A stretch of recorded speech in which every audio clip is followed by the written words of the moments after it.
Today we're going to set up this raised bed start to finish right after this.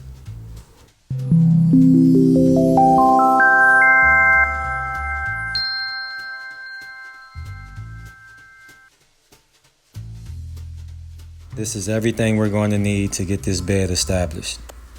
I've already assembled the bed off camera, so that'll be shown in a separate video.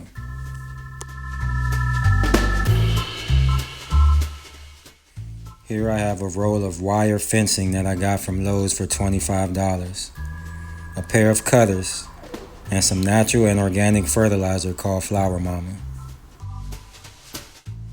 First, we're going to measure out our fencing to get it the length that we want it. The fencing is used to keep moles and other ground diggers out. They like to come up from the bottom and disturb your plant's roots, causing your plants to wilt, and you start to wonder if your plants are getting enough water. When I build my wooden raised beds, I staple the edges of the fencing to the sides of the bed all the way around. But since this bed is made from metal, we're going to overlap the edges and rely on the weight of the soil to hold the fence down. I really love this color green on these beds. This bed also has a total of 6 configuration styles. If you're interested in one of these beds and you're in the Charlotte, North Carolina area, I carry these beds at the farmer's market as well as my shop in Rock Hill. Next, we're going to use our wire cutters to remove the excess fencing. So give it a 3 or 4 inch overlap and you'll be good. Now we position our mold barrier. Moles have been a major pest in my garden, but I take moles over squash bugs any day. And as much as they are a pain, I have to appreciate and thank them after they've planted a beneficial tree for me. They will plant some beneficial trees for you when they bury their nuts for the winter and they bury more than they can chew that winter. The next season, you'll have baby trees growing, and eventually they'll plant one in the perfect location for you. Next, we cover the floor of our bed with cardboard. This does 2 things. It prevents the grass from growing, and it attracts worms in to fertilize the soil for us for free. And if you didn't know, worms make the best fertilizer in the world. And worms just love to eat cardboard. Cardboard also serves as a source of carbon. Plants need carbon to grow. And when the worms break down the cardboard, it provides a source of carbon into our soil. They also like using the corrugated tunnels within the cardboard as a house and a place to lay their eggs. You want to make sure that you remove all tape from your cardboard pieces. The tape is not biodegradable, therefore it doesn't break down. Once all tape is removed, cover the area where your bed will lay, smothering all cracks where grass could grow through. Once your cardboard is in place, we position our garden bed.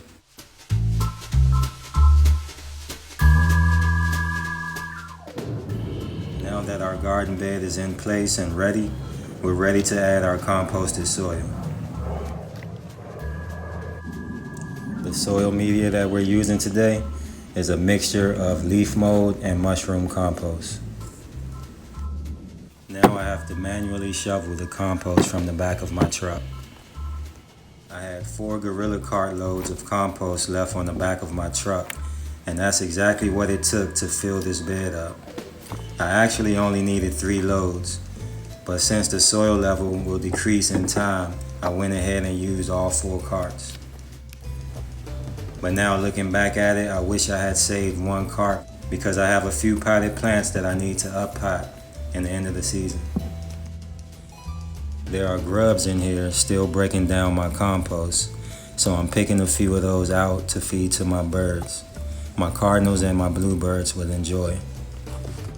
Now we just shovel the compost into the raised bed. Before we add our last cart of compost, we're going to mix our fertilizer into the soil.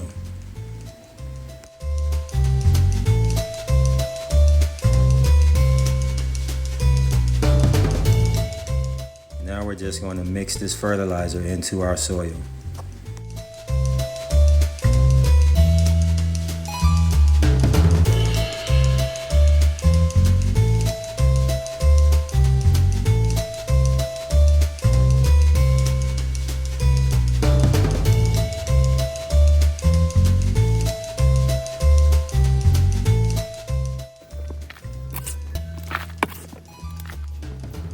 Next, we just spread the soil out evenly.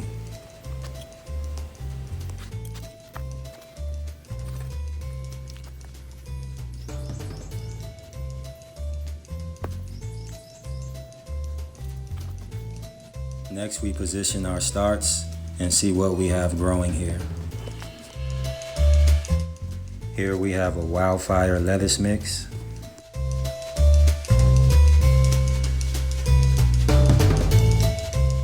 We have red romaine lettuce.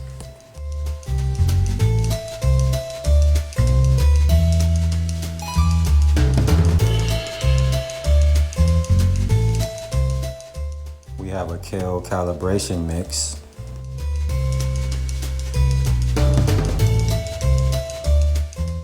Another kale calibration mix.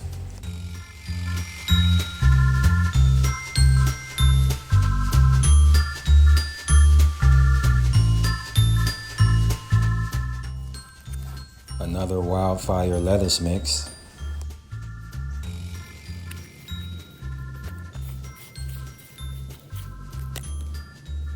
We have 8 red butterworth heads of lettuce.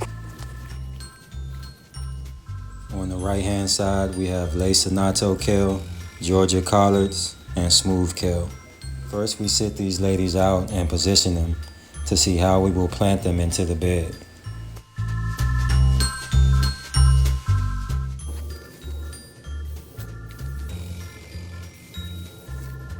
Now we're going to detangle and free the roots so that they do not go in the ground root bound. This process allows your roots to grow freely. If you leave them bound with each other, they will continue to grow around in a circle, suffocating the plant, which will cause your plants to grow slowly or prevent them from growing altogether.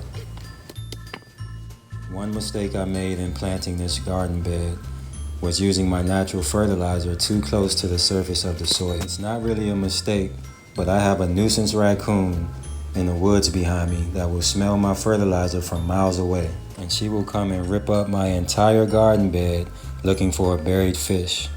I don't mind when she steals an apple or two out of my compost, but when she comes in and digs up half of my plants searching for a fish I may have buried because she smells fish in my fertilizer in the ground, or she comes and eats every fruit off my tree, or she puts a hole in a melon that I was saving and waiting on to ripen, then I have a problem, because she will destroy an entire melon for a small taste of it and not even eat the entire melon. To date, she hasn't found a buried fish yet, but it doesn't stop her from digging up my beds every night that she can smell the fertilizer. That's when I have a problem with these coons, but it's still not worth killing them over. A raccoon has a life just like you have a life, and coons gotta eat too. So for 3 mornings in a row, I'd come outside and all of these plants would be pulled up out of the ground 3 mornings in a row until I solved this problem. Simply and easily, without killing the coon, but it cost me $30. So for $30, you save your food and you spare the life of another living organism that's trying to survive on a planet where the environment is being destroyed and he's losing habitat, so he has to come into your yard to look for a source of food. If you're watching this video the same way that you are trying to survive here and find healthy foods to eat, the coon is doing the exact same thing that you're wanting to do in growing this food, because healthy, nutritious foods are no longer common unless you grow it yourself or you buy it from someone who has grown it. So in a short video preceding this one, I will show you how I was able to successfully deter coons, burglars, or any other nocturnal creature that may want to shop in my garden late at night.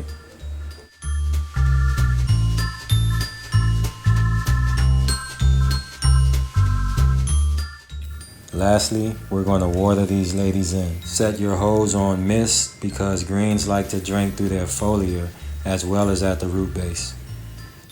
And just moisten your soil. They don't need to be overwatered, they like it moist.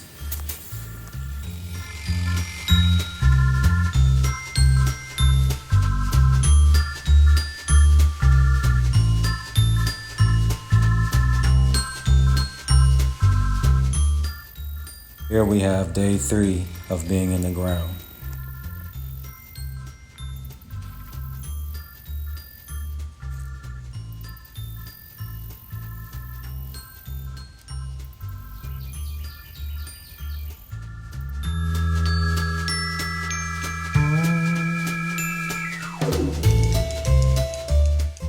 Also, please don't forget to like, share, comment, and subscribe.